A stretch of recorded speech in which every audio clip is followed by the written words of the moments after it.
72 घंटे में चौथी बार थर्राई म्यांमार की धरती। 5.1 तीव्रता के भूकंप से फिर से हाहाकार मचा हुआ है। नमस्कार, बहुत स्वागत है आपका न्यूज़ 18 एमपी छत्तीसगढ़ के इस डिजिटल प्लेटफॉर्म में। मैं हूं रीनू यादव। म्यांमार की धरती एक बार फिर से ताकतवर भूकंप से कांप उठी है। रविवार यानी कि आज म्यांमार के मांडले शहर में 5.1 तीव्रता का एक बड़ा झटका महसूस किया गया। इससे होने वाले नुकसान का आकलन किया जा रहा है। म्यांमार की धरती 72 घंटे में चौथी बार जोरदार भूकंप के झटकों से हिल गई है। न्यूज़ वीक ने अमेरिकी भूवैज्ञानिक सर्वेक्षण USGS के हवाले से खबर दी है कि रविवार यानी कि आज म्यांमार के दूसरे सबसे बड़े शहर मांडले के पास काफी ताकतवर भूकंप आया और इससे लोगों में दहशत फैली हुई है। लोग अपने घरों से बाहर निकल आ रहे हैं, कहीं भी हैं, डर रहे हैं, डर के साए में जी रहे हैं। खुद से ज्यादा खुद के परिवार की बच्चों की चिंता है। भूकंप की तीव्रता रिक्टर पैमाने पर इस बार 5.1 बताई गई, यानी कि पिछली बार की तुलना इस बार कम है, लेकिन फिर भी दहल उठा सब कुछ।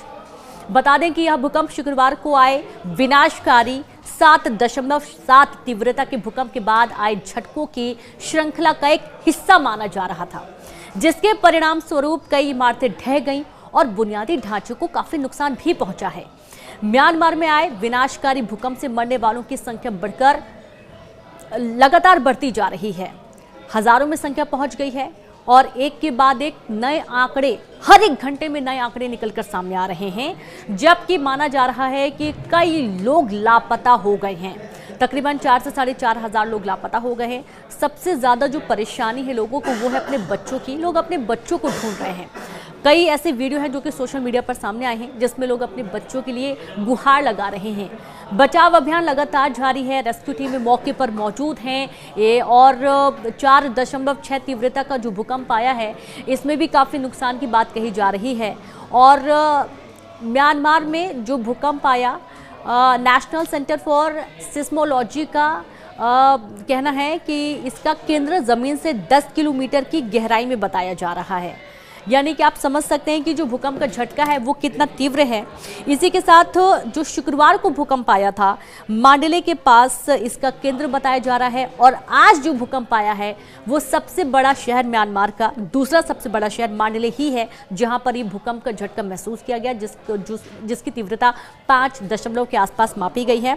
और इससे भारी तबाही तो हुई। कई जो इमारतें हैं, बड़ी बड़ी इमारतें ताश के पत्तों की तरह धराशायी हो गई हैं। लोग रो रहे हैं, परेशान हो रहे हैं, रहे हैं, कहां जाएं कोई ठिकाना नहीं है और हर तरीके से मदद की गुहार लगाई जा रही है।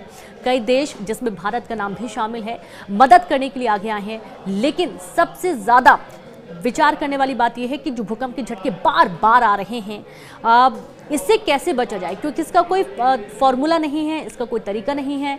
लोग इस त्रासदी से परेशान हैं और ये जो भूकंप के झटके बार बार आ रहे हैं, लोग ना घर में सुरक्षित हैं ना बाहर सुरक्षित हैं और इस मुश्किल घड़ी में उन्हें सिर्फ और सिर्फ मदद चाहिए और इसके लिए भारत आगे आया हुआ है।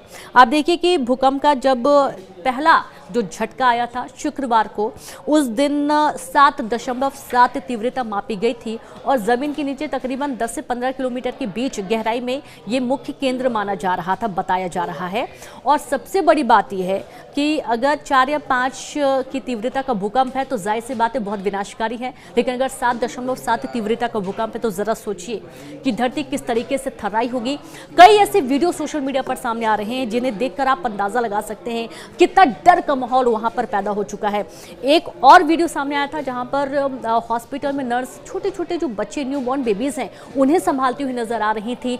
खिड़कियों के कांच टूट गए, पूरा जो फ्लोर है वो हिलने लगा, लेकिन फिर भी अपनी जान की परवाह किए बगैर जो हॉस्पिटल में मरीज हैं, जो छोटे बच्चे हैं, उनकी परवाह नर्स करती हुई, डॉक्टर्स करते हुए नजर आए थे। और इस तरीके से वहाँ पर तमाम जो सुरक्षा टीमें हैं वो तैनात हो चुकी हैं। लेकिन सबसे बड़ा सवाल ये है कि सुरक्षा टीमें अगर उस जगह जा रही जहाँ पर भूकंप के झटके बार बार आ रहे हैं तो उनकी खुद की भी जान को खतरा है, लेकिन उसके बावजूद हर तरीके से मदद के हाथ बढ़ाए गए हैं और भारत ने भी हर तरीके से आर्थिक रूप से भी मदद करने की बात कही है और मदद के हाथ लगातार बढ़ाते जा रहा है। इस पूरी खबर को लेकर आप क्या सोचते हैं? दुआएं जरूर करिएगा, ईश्वर से प्रार्थना करिएगा कि सभी लोग सुरक्षित रहें, जितनी जाने गई उनकी आत्मा को शांति मिले। और बाकी तमाम खबरों के लिए आप न्यूज़ 18 एमपी छत्तीसगढ़ के साथ बने रहिए। नमस्कार।